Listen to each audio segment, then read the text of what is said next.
Hi friends, welcome back to our YouTube channel.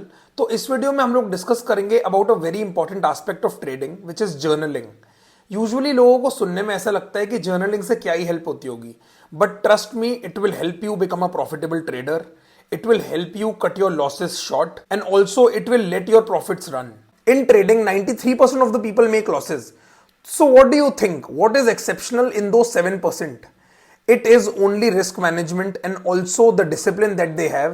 तो चलिए मैं आपको एक एग्जांपल से समझाता हूं। फॉर एग्जांपल, आप एक स्टॉक खरीदते हैं 100 रुपए में एंड आपको ऐसा लगता है कि ये कुछ ही टाइम में 110 से 120 रुपए हो जाएगा। तो अगर वो स्टॉक आपके डायरेक्शन के अगेंस्ट आना शुरू हो जाता है और 95 रुपए आ जाता है, तो आपको क्या लगेगा?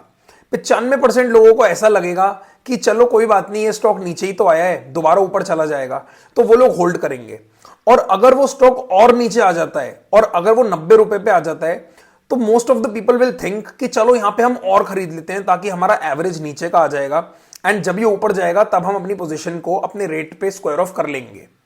This is the mindset of 93% of the people who don't make money in the markets. आपको सिर्फ पॉजिटिव पिरामिडिंग करनी चाहिए। You should never think about averaging a stock, first of all. Secondly, ये क्यों हुआ? ये इसलिए होता है क्योंकि आपके दिमाग में कोई भी एग्जिट प्लान नहीं होता। जब भी आपसे कोई बोलेगा कि ये स्टॉक खरीद लो 100 रुपए में, तो आप सिर्फ ये पूछते हो कि कितना हो जाएगा। आप कभी ये नहीं पूछते हो कि स्टॉप लॉस क्या है, क्योंकि people are only focusing on the target, not on the stop loss. Whereas सबको ये पता होना चाहिए कि हम लोग अपने पोजीशन को कहां पे स्क्वायर ऑफ करेंगे अगर वो हमारे डायरेक्शन के अगेंस्ट चलनी स्टार्ट हो जाती है।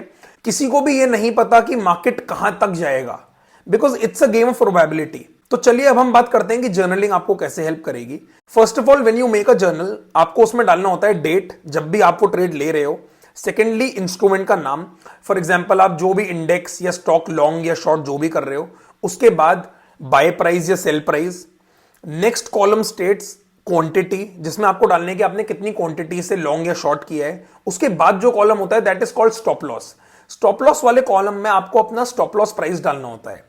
यहां पे बहुत सारे लोग अटक जाते हैं। The people who don't have an exit plan, या फिर वो लोग जो होप ट्रेडिंग करते हैं, सिर्फ ये सोच के खरीद लेते हैं कि जब ऊपर जाएगा हम बेचेंगे, वो लोग यहां पे फंस जाते हैं।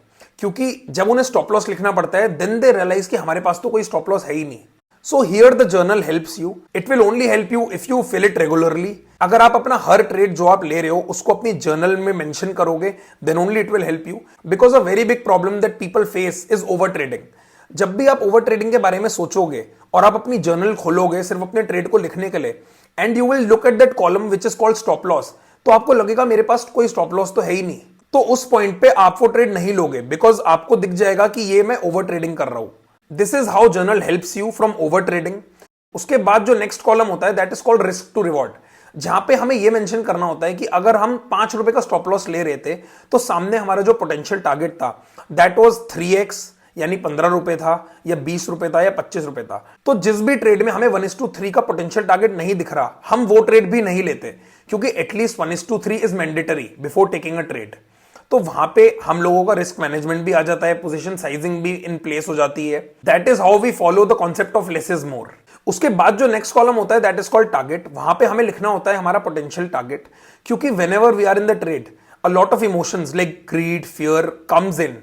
तो वहां पे क्या होता है, जैसे फॉर एग्जांपल मार्केट कंसोलिडेट कर रहा है, अभी भी उसने हमें कोई एग्जिट साइन नहीं दिया है, बट लोगों को ऐसा लगता है कि चलो यहां से निकल जाते हैं, जितना मिल रहा है उतना ही ले लेते हैं। वो स्टॉप लॉस तो पूरा 5 रुपए का लेने को तैयार थे, बट वो टारगेट पूरा 1:3 भी नहीं लेना चाहते।